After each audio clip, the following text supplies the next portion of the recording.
Hello tout le monde, comment allez-vous? J'espère que vous allez bien. Je commence à vous parler dimanche matin 3 juillet en espérant de pas trop cafouiller et de pouvoir publier ce podcast demain matin. Aujourd'hui, alors... ouais, les oiseaux sont on fire aujourd'hui. Je sais pas si je pourrais les enlever au montage, mais c'est... ouais... J'espère que c'est pas trop dérangeant. Ok, alors aujourd'hui, de quoi on parle? On parle de nouvelles expériences que j'ai faites, de nouvelles expériences d'éveil spirituel que j'ai vécues. Et oui, j'en vis encore, heureusement, parce que sinon, c'est quand même le sujet du podcast, donc heureusement que j'en vis, sinon je serais obligée d'arrêter le podcast. Aujourd'hui, je vais vous parler de breathwork et d'acupuncture. C'est un petit peu les deux expériences que j'ai vécues au cours du dernier mois. J'ai fait d'abord un breathwork. Alors déjà, qu'est-ce que c'est le breathwork? C'est donc le travail respiratoire. C'est des techniques de respiration qui sont assez intenses et qui te mettent en fait dans un état de conscience modifié et qui vont venir en fait travailler dans ton inconscient. Tu vas respirer de façon intense, ce qui va faire que tu vas avoir de l'hyperoxygénation. Je sais pas si c'est ça le mot. Mais voilà, en gros, il faut pas faire ça tout seul parce que en fait ça dépend quelle technique et quelle intensité et quelle durée, mais tu peux vraiment genre rentrer en transe, te mettre à pleurer, à hurler, avoir des visions, avoir une montée de Kundalini, etc. Donc on peut le faire en ligne avec, lors de rituels. Moi c'est comme ça que j'ai commencé pendant les rituels avec Noélie Salguera, les rituels de lune. On faisait des petits breathwork mais genre de 5-10 minutes et des trucs assez doux. Et là, en fait, du coup, ce mois-ci, j'ai eu l'opportunité de faire une session de breathwork vraiment plus encadrée, plus poussée, plus intense, chez Chloé Bloom, donc qui est actuellement à Bali. J'ai eu la chance, en fait, de pouvoir communiquer avec elle et elle m'a intégrée dans un groupe pour organiser ça chez elle avec son mec, Chris. Et alors déjà... incroyable, enfin j'étais trop contente de la rencontrer en fait parce que si vous la connaissez pas vraiment, que faites-vous? En plus elle a un podcast aussi, donc si vous écoutez ce podcast et que vous connaissez pas Chloé Bloom, allez écouter son podcast aussi, la suivre sur Instagram. C'est vraiment une personne très très très inspirante qui publie vraiment du contenu à très haute valeur ajoutée, sans bullshit, qui fait vraiment beaucoup éveiller les consciences autour d'elle. Et donc ça fait des années et des années qu'elle pratique et qu'elle se forme en breathwork et elle commence avec son mec, du coup il commence à se lancer dans des ateliers en présentiel. Donc on s'est rejoint, on était une dizaine en fait chez eux dans leur maison à Bali. On a commencé, enfin ça a duré 2-3 heures. On a commencé par un peu tous se présenter, elle nous a présenté un petit peu ce que c'était, les contre-indications. On a aussi profité de leurs connaissances et de leurs outils en médecine un petit peu chamanique. Alors ils se prétendent pas du tout chamans, etc. Mais ils ont passé pas mal de temps au Mexique, etc. Ils ont ramené des produits, des techniques, etc. Et on a pris notamment, enfin on n'était pas obligés, mais moi j'en ai pris de la médecine du râpé, qui est en fait un tabac chamanique qui se prend par le nez en poudre. Et qui en fait te donne vraiment l'impression que d'un coup, genre tes deux lobes de ton cerveau se rejoignent et tu rentres vraiment en phase de méditation où t'es hyper ancré dans le sol et ça augmente de ouf ta concentration en fait. Et du coup j'ai pris ça et ça m'a éclaté la tronche. J'étais vraiment pas prête. Ça m'a tout de suite mis dans un état second mais vraiment hyper inconfortable. J'avais un peu envie de vomir. En plus, j'avais été à un anniversaire la veille, c'était grave... j'étais un peu barbouillée. Et on a commencé le breathwork. Alors, j'avais vraiment pas d'attente particulière, en fait. Elle nous a pas invité forcément à poser une intention. Enfin, si, à poser une intention, mais pas à spécifier une partie de nous qu'on voulait travailler. Elle nous a simplement incité à avoir une intention générale, à n'attendre rien et à avoir le cœur ouvert. Donc c'est vraiment dans cette optique que j'ai commencé. Et on a commencé du coup une respiration intense. Alors si vous en avez jamais fait, en gros, c'est une respiration rapide en fait par la bouche. Donc ça donne un peu ça. Avec un plus grand temps d'inspiration mais rapide et un temps d'expiration en relâchement et enchaîné en fait. On enchaîne à chaque fois inspiration, expiration, inspiration, expiration, ce qui fait qu'il va y avoir une hyper oxygénation et que en fait il va y avoir une constriction vasculaire Donc moi j'ai tout de suite été en phase de... Je me suis figée en fait, mes mains, ça s'appelle... Alors ça arrive très souvent en fait en breathwork, ça s'appelle les pinces de crabe, où en gros tes doigts, tes mains, tes poignets, tes avant-bras et tes pieds et aussi ta bouche se contractent en fait, se figent. Tu te recroquevilles en fait, enfin tes mains se recroquevillent vers elles-mêmes, genre tes poignets se cassent vers l'intérieur et tu peux plus bouger. Donc ça a duré à peu près 1 heure et tout le monde est vraiment tout de suite un peu rentré en transe. Y avait des garçons à côté de moi qui commençaient à hurler, j'entendais des filles commencer à pleurer et j'essayais de pas rester dans le mental, j'attendais rien, mais j'ai commencé à avoir très très mal parce que j'avais vraiment tout de suite les bras extrêmement contraints et en fait ça me faisait mal au poignet et c'est comme ça que en fait avec la douleur j'ai commencé à pleurer de douleur. Et en fait, plus je pleurais, et moins j'avais mal. Et là, j'ai commencé à penser en fait à plein de choses tristes, mais pas forcément des choses dont j'avais pas conscience. Vous voyez, j'ai pensé à ma mère, à mon père, à mes parents, à ma famille, à mes problèmes familiaux. J'ai pensé à tous mes ex, tous mes chagrins d'amour en fait. Et j'ai ressenti une grande tristesse et j'ai commencé à pleurer, mais vraiment, mais d'une façon ultra mystique et super forte, quoi. Je criais ouais, on aurait dit vraiment un enfant dans un restaurant, vous voyez. Je vais pas vous l'imiter parce que l'enfer, mais j'ai commencé à pleurer, ça s'arrêtait pas. Et en même temps, du coup, ça me soulageait ma douleur, en fait. Et il y avait, du coup, la musique, toujours, et Chloé derrière moi qui me caressait le front, qui me soutenait, qui me massait le ventre. Et je me sentais vraiment soutenue. Et j'ai relâché tout ça, en fait. Et à la fin, j'ai mis vraiment, je pense, 1/2 heure à récupérer l'usage de mes mains, de mes bras. J'étais vraiment restée figée. Et après, quand j'ai vu les vidéos et que j'ai demandé aux autres, en fait, j'étais la seule. J'avais les mains vraiment au-dessus de la tête, figées. Enfin, c'était assez incroyable. Et j'étais une de celles qui criait le plus fort. Et après le breathwork, du coup, on a fait un petit cercle de parole. Chacun a échangé un petit peu. Certains avaient eu une expérience agréable. Certains, du coup, avaient beaucoup pleuré, avaient beaucoup hurlé, beaucoup de relâchement, en fait. En fait, c'est un travail de dépouillement. On va aller creuser des choses qui stagnent en nous pour les éliminer. Et ouais, après j'étais vraiment crevée, j'avais les mains qui tremblaient toute la journée. C'était hyper éprouvant. Et puis ouais, en fait, Chloé, c'est quelqu'un qui a une forte perception. Et elle nous a un petit peu dit à chacun ce qu'elle avait l'impression qu'on ait besoin de travailler, ce qu'elle percevait de nous.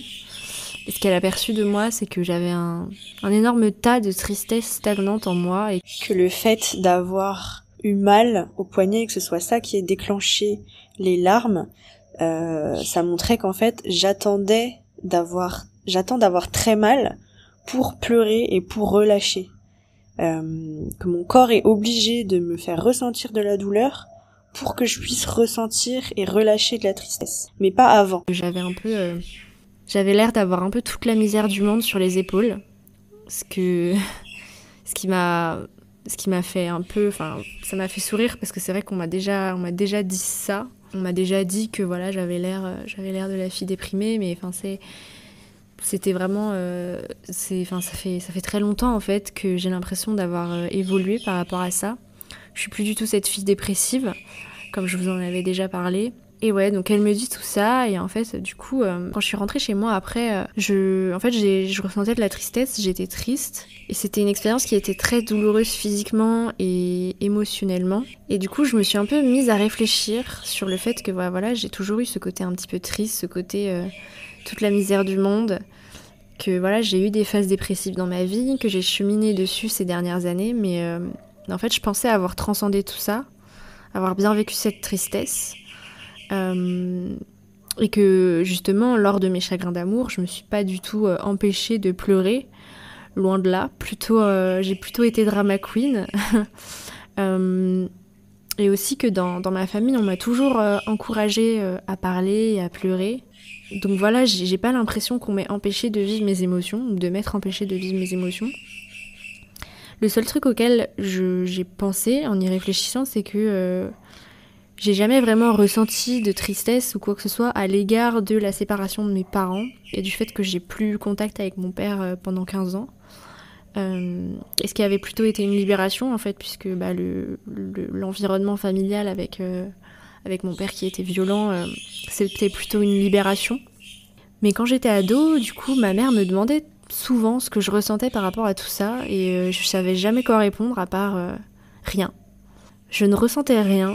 Et c'est vrai que c'était assez incompréhensible en fait, genre mes parents se sont séparés, j'ai pas vu mon père et puis je ressentais rien quoi. Je m'en foutais quoi, ça me faisait ni chaud ni froid de me dire que j'avais plus que ma mère et que voilà, ça ne me faisait rien. Donc je me suis toujours questionnée en mode c'est bizarre quand même. Sinon voilà, tout ce côté un petit peu triste, j'ai toujours eu un sentiment d'infériorité en fait vis-à-vis de mes copines qui me disaient souvent que je me prenais trop la tête.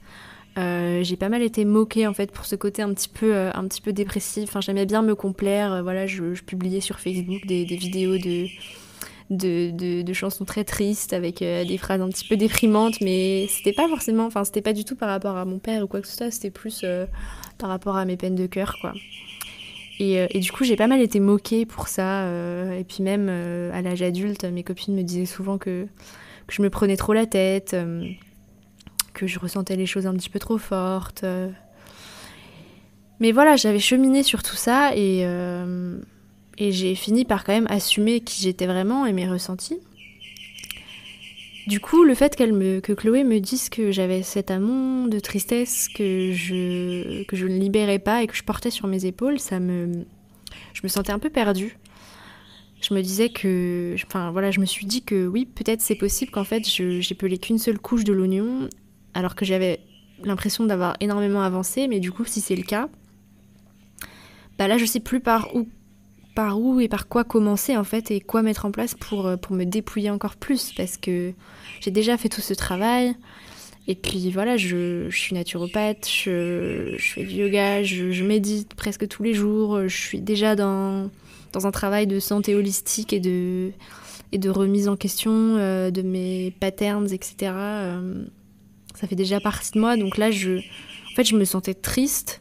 Je savais pas si j'étais triste parce que les émotions ressortaient suite à la session, ou si j'étais triste d'apprendre que j'ai encore de la tristesse à nettoyer. Donc du coup, j'ai un petit peu échangé avec Chloé par WhatsApp sur tout ça, parce que je me sentais un peu paumée, fatiguée, et que ouais, ça me faisait chier en fait d'avoir essayé d'aller chercher au fond de moi, et au final de me retrouver triste avec pas de piste pour aller travailler dessus, quoi. Et puis surtout qu'en plus de tout ça, j'avais d'autres problématiques plus concrètes et plus conscientes sur lesquelles j'avais envie de travailler, notamment ma phobie des clavicules, etc. Et d'autres choses que j'ai pas forcément envie d'aborder là tout de suite maintenant, mais qui a un rapport avec la sexualité aussi, donc voilà. Même si je me disais que de toute façon tout est lié, donc si tu travailles sur un truc, ça travaillera aussi les autres. Mais j'avais du mal à faire des liens, mais en tout cas, voilà, j'étais quand même d'accord avec elle sur le fait que ce que je voulais dans ma vie, c'est la joie et le sentiment d'insouciance. En fait, elle m'avait aussi dit qu'elle percevait chez moi de la nonchalance, et que la nonchalance, c'était en fait un désir d'insouciance. Et ça m'a vraiment marquée, parce que du coup, ouais, je lui ai dit effectivement, l'insouciance, ça fait partie de ce que j'écris comme intention en fait, de choses que j'ai envie de ressentir dans ma vie, la joie et l'insouciance. Et donc ça veut bien dire que si je cherche ça, c'est que mon ombre m'emmène vers le contraire. Donc c'était très bien vu de sa part. Donc voilà, je lui ai un petit peu envoyé un long message pour lui expliquer tout ce que je viens de vous dire. Et en fait, elle m'a répondu que en fait, j'avais pas à aller chercher la tristesse et pourquoi il y avait de la tristesse et des causes de tristesse, mais que il fallait juste que je me demande pourquoi je ne m'autorisais pas à être heureuse et joyeuse. En fait, quand on est triste, ça veut pas forcément dire toujours qu'on a des raisons d'être triste ou qu'on a des choses inconscientes qui font qu'on est triste. Ça peut aussi tout simplement vouloir dire qu'on ne s'autorise pas à être heureux, qu'il y a quelque chose qui est bloqué en fait. Il y a un blocage et qu'on ne s'autorise pas à être heureux, soit parce que On vit dans un environnement où des gens sont tristes et que du coup, si on est heureux, eh ben, on a l'impression de trahir. Aussi, parfois, quand on est triste, ben, les gens nous soutiennent. On peut partager notre tristesse avec les gens qui sont tristes aussi et que du coup, ben, s'autoriser à être heureux, c'est risqué. Enfin, on peut penser que ça va du coup nous amener à être moins aimés. Et j'ai trouvé ça super intéressant. Et là, je pense qu'il y a un enseignement qu'on peut tirer pour tout le monde, c'est que effectivement, dans le développement personnel, on va travailler sur soi, sur ses parts d'ombre, essayer d'aller creuser en soi nos traumatismes, etc. Mais en fait, ça, c'est que 50% du travail. Les autres 50%, c'est de travailler sur notre lumière, en fait. De s'autoriser à être épanoui, s'autoriser à briller, s'autoriser à être vraiment la personne épanouie qu'on a envie d'être. Et ça, c'est du travail aussi, en fait. Et ça m'a grave fait réfléchir sur ouais, en fait, je pense que je me bloque moi-même, en fait. Peut-être que je cultive, en fait, toujours cette tristesse, que je m'autorise pas à être pleinement heureuse, que j'ai encore des blocages, même si j'ai l'impression d'être épanouie, d'être heureuse et tout, mais je pense qu'il y a encore des choses que je m'autorise pas à être à 100% explosif de joie, on va dire, et à apprécier la vie à un niveau cellulaire, et qu'il y a encore des choses à mettre en place dans ma vie pour cultiver la joie, cultiver la gratitude, et laisser en fait ce sourire venir sur le visage constamment pour sans raison en fait. Parfois il suffit pas de guérir la tristesse, il faut aussi faire renaître la joie. Comment on fait pour cultiver la joie en fait ? Pour cultiver la joie, on peut par exemple prioriser ce qui nous rend heureux déjà, pour commencer, et vraiment rendre les petites choses qui nous rendent heureux, par exemple, je sais pas moi, aller acheter des fleurs, faire un gâteau, se réveiller à côté de son conjoint, embrasser ses enfants le matin, toutes ces petites choses en fait, en faire en fait des moments sacrés où vous conscientisez que c'est ça qui vous rend heureux et vous laissez monter en fait cette joie en vous et vous autorisez en fait à sourire tout seul et à vous dire ouais, ça j'adore. Et ces derniers mois, en fait, ça a un peu été mon intention principale dans mes méditations, de manifester la joie, l'insouciance, le sentiment aventureux d'être vivante, en fait. Mais pour aller un petit peu plus loin, du coup, je me suis tiré une carte du Osho Zen Tarot en me demandant comment cultiver la joie et l'insouciance. Et la carte qui est ressortie, c'est l'arcane 19 sur l'innocence.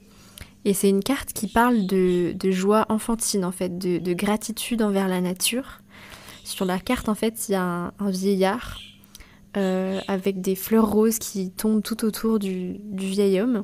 Donc ça m'a fait marrer parce que à ce moment-là, j'habitais un petit bungalow avec un arbre avec des fleurs roses, en fait, qui tombaient tous les matins. Et le vieil homme, il parle avec une mante religieuse, en fait. Et d'ailleurs, c'était marrant parce que juste avant, la semaine d'avant, Chloé Bloom, elle avait posté une story d'elle avec une mante religieuse sur sa main, exactement comme sur la carte. Donc c'était incroyable, le symbole en fait, comme si elle s'était incrustée dans mon tarot. Et c'est une carte en fait qui parle d'arrêter de tout mentaliser, de tout intellectualiser, d'avoir peur, d'analyser, de calculer et de craindre, pour simplement en fait profiter, relâcher, apprécier, connecter avec l'autre sans aucun jugement, sans aucun... en toute insouciance en fait, sans aucune arrière-pensée, sans aucune... sans mentaliser. Et cette carte en fait de l'innocence dans le tarot classique de Waite, l'innocence elle correspond au soleil, donc c'est aussi une énergie en fait de rayonnement, quelque chose de joyeux, et c'est aussi une carte qui parle d'enfant intérieur. Et autre anecdote aussi de cette carte, 2 semaines plus tard, je me suis refait un tirage en posant la même question sur comment déverrouiller la joie, etc. Et j'ai tiré la même carte. Et là, je me suis souvenu qu'en fait, j'avais déjà posé cette question et que j'avais déjà tiré cette carte. Donc voilà, si vous aviez encore des doutes sur la puissance et la magie du tarot, bah voilà, encore un autre exemple. Et ce sujet de l'enfant intérieur, je suis encore allée le travailler pendant un deuxième breathwork que j'ai fait que j'ai fait pas longtemps après, du coup cette semaine, il y a quelques jours, avec une copine qui s'est formée au breathwork et qui m'a proposé du coup de faire une session avec elle. Et c'était un petit peu plus doux dans le sens où on n'avait pas pris toutes ces médecines chamaniques avant. Et au lieu de faire genre une session de breathwork d'1 heure où on fait la respiration pendant 1 heure, là on l'a fait 3 fois avec une pause entre chaque crescendo en fait. Une fois 5 minutes, une fois 10 minutes, une fois 15 ou 20 minutes, je sais plus, avec une espèce de pause entre chaque. Donc c'était un petit peu plus doux dans le sens où c'était moins douloureux, j'étais moins inconfortable on va dire. Mais j'ai pas mal relâché aussi. Et j'ai connecté avec mon enfant intérieur en fait quand elle me l'a suggéré à peu près au milieu du breathwork. Et du coup, je me suis retrouvée avec la petite Louise de 4 ans dans sa chambre, dans ma maison quand j'étais petite. Et je me suis tout de suite mise à pleurer parce que à chaque fois que je fais des méditations ou que je fais des sessions où le facilitateur ou la facilitatrice me demande d'imaginer mon enfant intérieur, je me mets à pleurer. Et en fait, je me suis rendu compte qu'il y avait plein de versions de cet enfant en fait, et dans plein de chambres différentes, parce que ma pote, du coup, elle me disait de m'imaginer donc avec mon enfant intérieur, de m'imaginer petite, de m'imaginer dans ma chambre.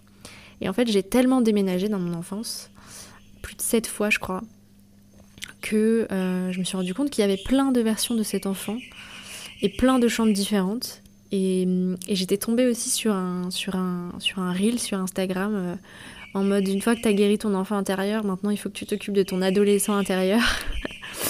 Et du coup, en fait, je me suis mise à visualiser chacune de ces petites filles, en fait, de 4 ans à 16 ans, de les visualiser, en fait, chacune d'entre elles et de me souvenir de ce qu'elles ressentaient, chacune à leurs époques, dans chacune de leurs chambres, de l'enfance à la fin de l'adolescence. Et c'était hyper puissant. On a fini par... en fait, on était toutes ensemble, on était une dizaine, et on a fini par toutes se faire un câlin collectif. Et à la fin du breathwork, il fallait que je retienne ma respiration à plein poumon pendant aussi longtemps que possible. Et j'ai tenu 2 minutes 30 ou 2 minutes 50, je crois, et sans aucun effort. J'aurais pu tenir plus longtemps, mais en fait, genre c'était incroyable. Au bout d'un moment, j'ai senti que j'ai eu envie de cracher quelque chose, en fait. De recracher quelque chose qui m'est monté dans la gorge, qui m'a gonflé les joues, et j'avais envie de cracher, en fait. C'était un peu comme, vous voyez, dans Harry Potter, Ron qui recrache des limaces.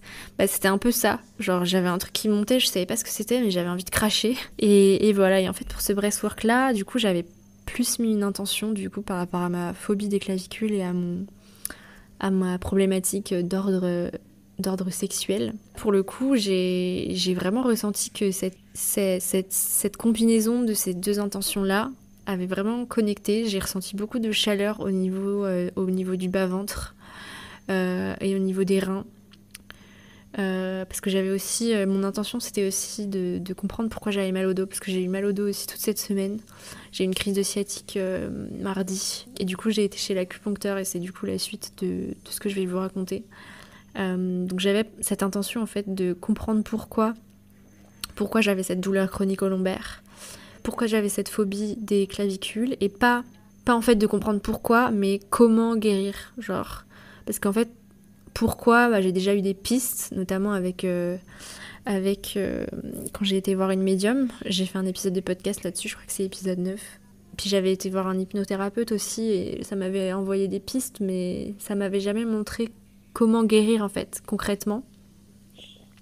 Donc j'avais cette intention-là, et c'est vrai que j'ai vraiment ressenti dans mon corps, au niveau des sensations pendant le breathwork, une chaleur au niveau du bas du dos et du bas-ventre, et des picotements au niveau des clavicules, et un espèce de soulagement à la fin, en fait, comme s'il y avait quelque chose qui était sorti. Et du coup, par rapport à ce problème de dos, j'ai donc été voir un acupuncteur cette semaine. D'ailleurs, c'est marrant parce que je cherchais un endroit où aller, et j'ai dîné avec une copine qui m'a dit qu'elle avait des douleurs lombaires, et qu'elle allait voir un acupuncteur 2 fois par semaine, et que c'était incroyable, que ça marchait grave et tout. Donc j'ai même pas eu besoin de chercher, on m'a fait une recommandation sans même que j'ai besoin de demander, donc c'était bon signe. Et hier matin aussi, je me suis fait un tirage aussi justement sur comment guérir ces douleurs en fait avant d'aller à l'acupuncture. J'ai toujours eu mal au dos et les lombaires en fait symbolisent le chakra racine, l'ancrage. Et je me suis pas mal questionnée cette semaine parce que j'ai du mal à comprendre en fait la symbolique, parce que la symbolique des douleurs lombaires, c'est du coup le chakra racine qui symbolise en fait l'ancrage, la sécurité, et qu'on se sent pas soutenu en fait. Et moi c'est pas mon cas en fait, je me sens ancrée, je me sens en sécurité, je me sens soutenue. Donc du coup, quand j'ai ce genre de questionnement, je me fais des tirages. Donc j'ai encore tiré une carte pareil du Osho Zen Tarot. J'aime bien ce tarot pour... je l'utilise vraiment quand j'ai des questions un peu d'ordre un peu plus perché, un peu plus des choses que j'ai envie d'aller taper dans mon inconscient. Genre, qu'est-ce que je ne sais pas, qu'est-ce que j'ai besoin de conscientiser. Alors que le tarot normal, j'utilise plus pour genre me questionner sur des directions à prendre. Genre, qu'est-ce que je dois faire sur un peu la vie plus concrète, vous voyez. Et le Osho Zen Tarot plus sur des trucs de développement personnel un peu plus perché. Je sais pas si vous voyez la différence.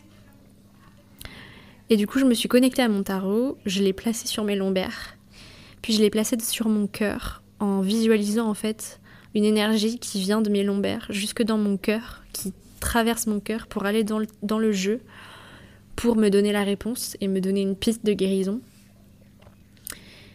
Et j'ai tiré l'arcane 11, la percée, qui est une carte en fait toute rouge où on voit un bonhomme en fait exploser un carton dans lequel il était, où il a explosé l'endroit dans lequel il était bloqué. Donc en fait il y a plein d'éclats de verre partout et il sort en fait, il perce quelque chose et il y a des éclats rouges partout, avec du coup tout autour de lui du rouge et une lumière blanche qui sort de son plexus solaire en fait. Et en fait, le rouge, c'est la couleur du chakra racine. Et les douleurs lombaires les douleurs lombaires, en fait, partent souvent du plexus solaire. Enfin, en tout cas, moi, c'est ce que mon éthiopathe m'avait dit. Mais mes douleurs lombaires, à l'époque, quand j'étais allée la voir il y a 1 an et demi pour une sciatique, m'avait dit que c'était parce que j'avais le diaphragme trop tendu à cause du stress, etc. et que ça appuyait sur mes lombaires. Et en fait, du coup, la carte, tout part du plexus solaire. Et ça parle en fait, du coup c'est rouge, donc lié au chakra racine, et toute l'énergie de la carte part du plexus solaire. Et la carte en fait, elle parle de dépression, de la puissance et du chaos des vies antérieures. Et elle indique que la méditation est la solution, que le zen est la solution pour faire voler en éclats les blocages et les limitations qui retiennent le flot d'énergie en fait. Et que c'est cette percée en fait, ce volage en éclats des blocages qui apportera la vitalité et la puissance.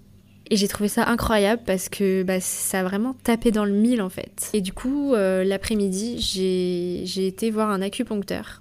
C'était une expérience incroyable. Alors j'avais déjà fait, pendant mon yoga teacher training, j'avais été voir un acupuncteur à côté de mon école et ça m'avait bien soulagée, mais j'avais pas eu spécialement de révélation, alors que vraiment hier c'était vraiment un truc de fou. Je vais vous raconter.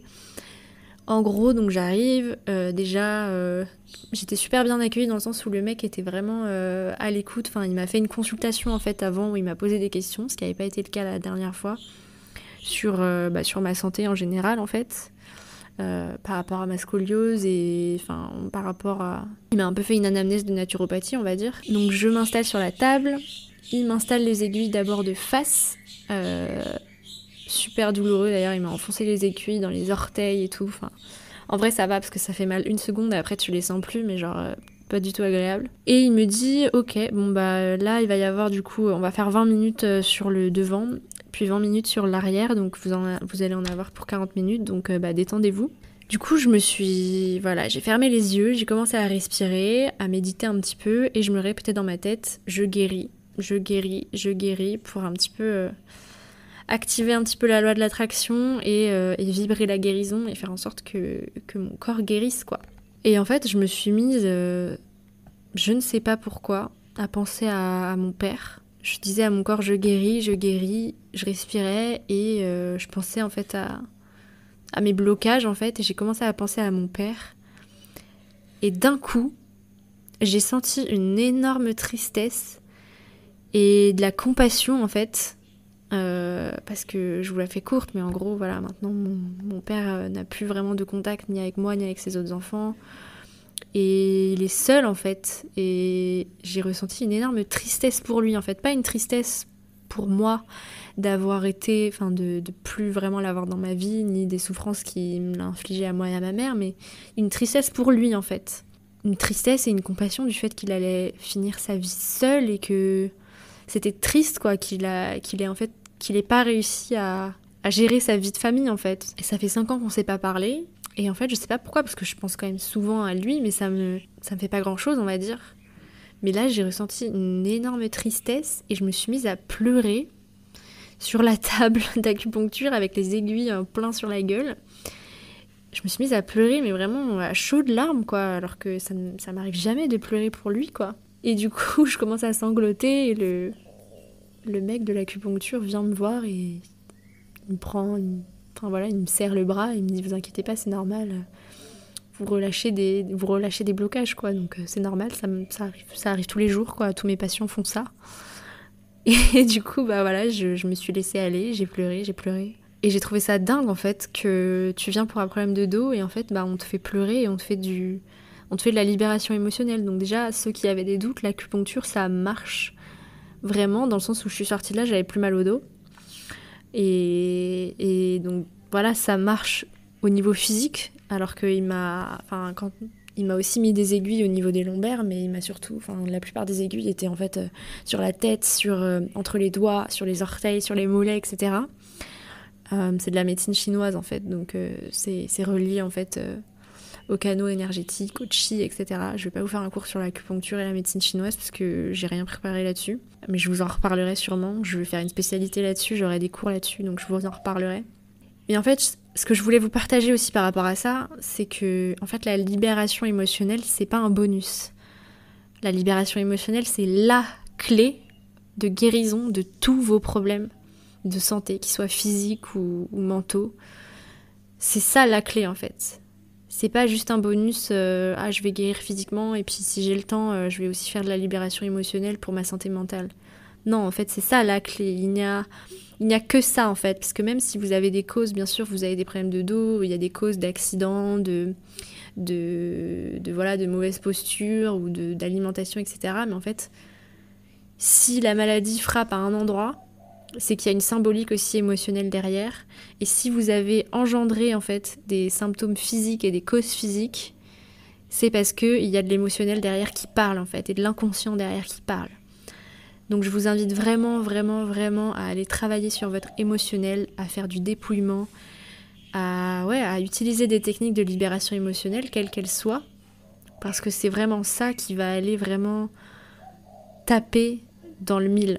Voilà, je crois que c'est tout ce que je voulais vous partager pour aujourd'hui. J'espère que j'ai été claire et pas trop confuse.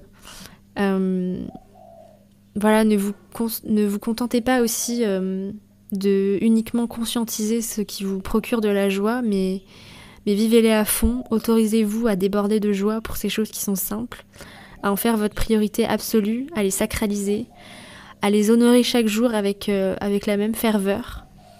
Et n'hésitez pas aussi à aller taper là où ça fait mal, à aller vous demander « Ah oui, tiens, ça aurait dû être un choc émotionnel, mais j'ai rien ressenti, pour l'instant ça va. » En fait, je pense que il y a peut-être aussi des choses à aller voir là-dessus. Est-ce que vous vous autorisez aussi à relâcher ? Est-ce que le fait d'être triste pour certains sujets, c'est quelque chose que vous avez refoulé ?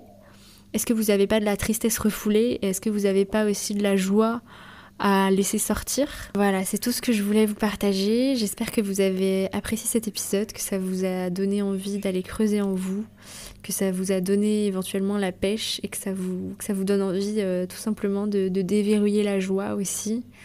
Et je sais que c'est pas très répandu en France pour l'instant, le breathwork et l'acupuncture, mais en tout cas si vous allez en Asie, si vous venez à Bali, allez voir un acupuncteur et faites des breathwork.